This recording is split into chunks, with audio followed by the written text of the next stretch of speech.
planting some sort of edible seed every day for the next 100 days. Day 6, I'm planting French breakfast radishes. I'm using another seed from the Dollar Tree.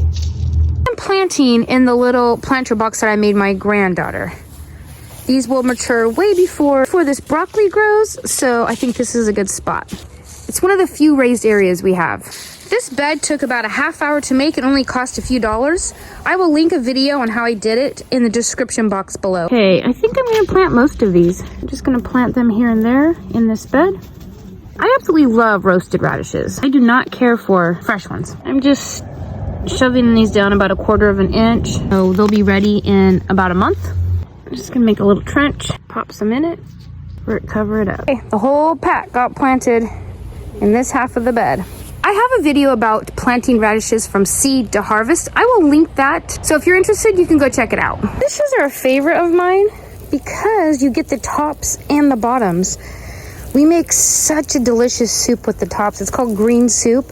I'll link it below.